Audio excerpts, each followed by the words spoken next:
You want a drink, huh? No. A man Subscribes to One Noob Too Many. Frank, a man. Subscribes to One Noob Too Many. Look at what you did. No.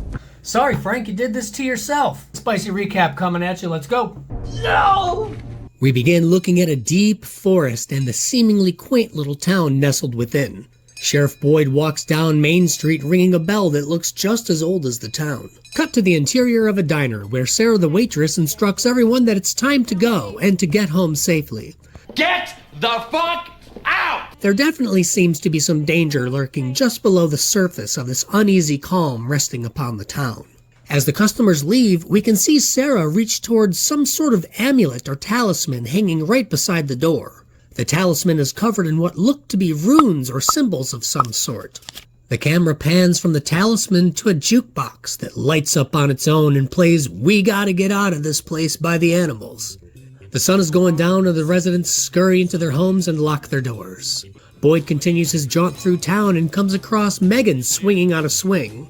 Just then her mother Lauren rounds the corner and begs the child indoors. 5 more minutes, please. Megan, listen to your mom. Cut to what looks like a makeshift medical facility and what looks like a community center.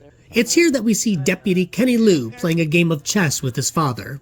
Dr. Christie comes over to inform Kenny's dad that it's time to head to the basement for the evening. Mr. Lou Sr. wigs out and knocks the pieces everywhere. It appears maybe Mr. Lou isn't quite all there anymore. Christie puts on her best customer service voice and leans in a little close to calm down Mr. Lou, and that's when he finally makes his move. You are good girl.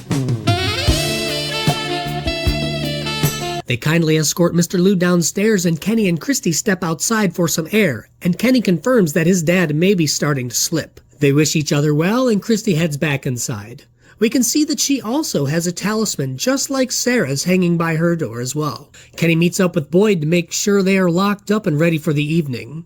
Kenny assures Boyd that they indeed are prepared.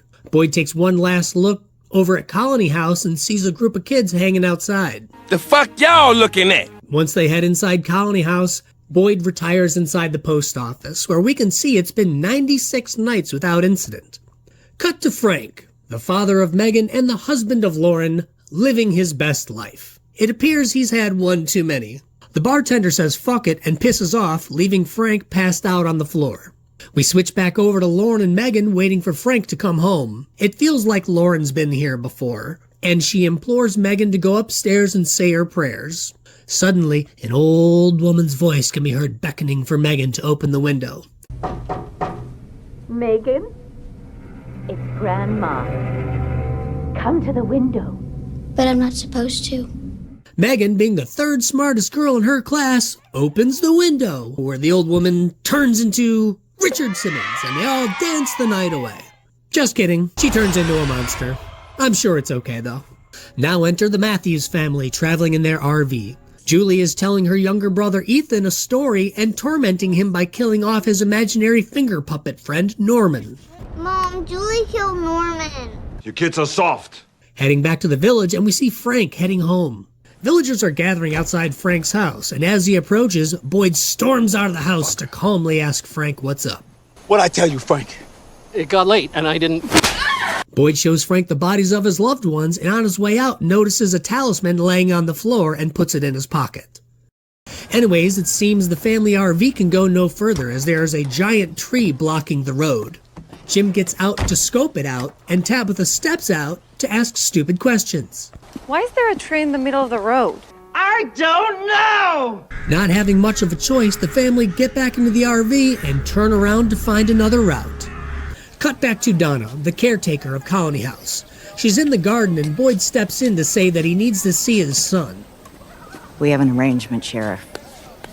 You don't come here. I came to see my son, Donna. There's some obvious tension between the two. Old beef, it seems? Come on in, then. It's here that we are introduced to Boyd's son Ellis, his girlfriend Fatima, and what apparently passes for Riz in this one-horse town. You're like a poem, you know that? You make everything around you beautiful. I don't even know what that means. No one knows what it means, but it's provocative. Boyd is here to request Ellis's presence at Lauren and Megan Pratt's Might funeral. be nice if you came to the service. Paid your respects. Look, I'm a little busy, so if that's all. Everybody over here, except Fatima, have a problem with Boyd, it seems. Cut back to the RV, and Jim and Tabitha are looking for that turn that they must have missed. Our stories merge when the RV enters the town during the Pratt funeral. You all remember what it was like for you. Leave these people be. Kenny and I'll handle it. Jim wants to stop and ask for directions. I was wondering if you could point me in the direction of the highway. Yeah, you just keep on following the road right up that hill, right where you were going, and you'll see.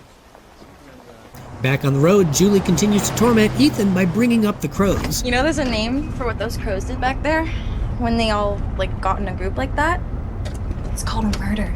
Stop it, Mom. Tell her to stop. God damn it! Tabitha swoops in again to coddle her too soft child, and before you know it, the RV is pulling into town once more. What? No, it's not. Sarah somehow manages to give them less of a welcome than she did last time, and the RV speeds out of town. There you are. Just heading back down to the barn. See people still driving around, huh? It's the worst part. You still expect to find the road that takes you home? It's the part that's cruel. Tempers flare in the RV as the exit continues to elude them.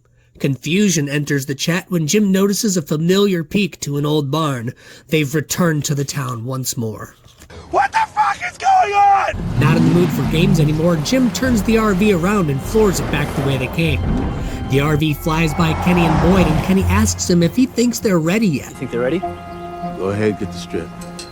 Back to the forest, and we see the RV speeding down the road over some familiar train tracks. Tabitha has an existential crisis when she finally figures out how roads work.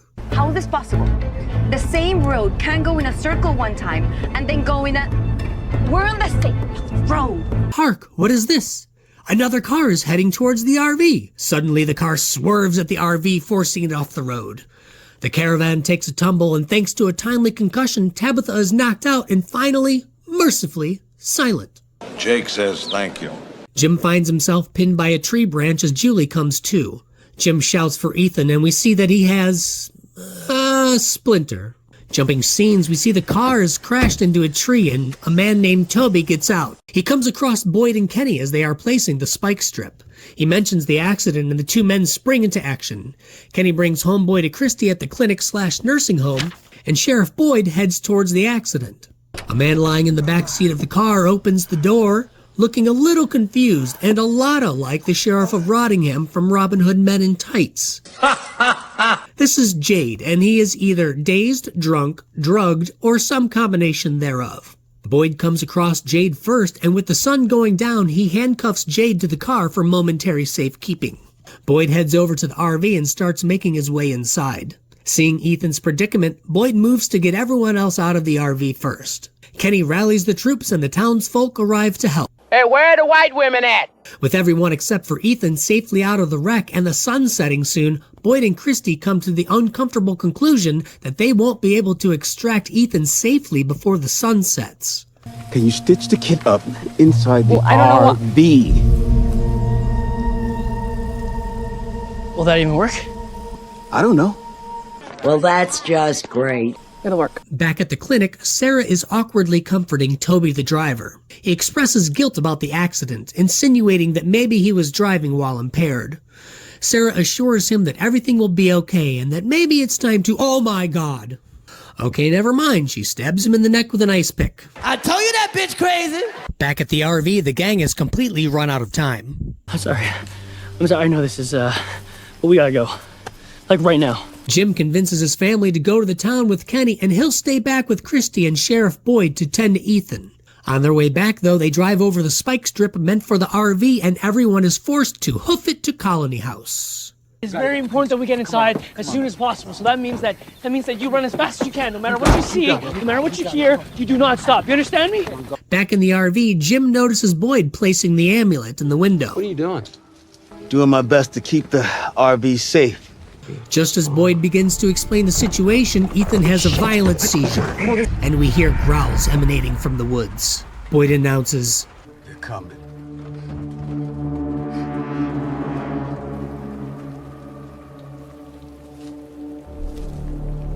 they surround our heroes, and we cut to black.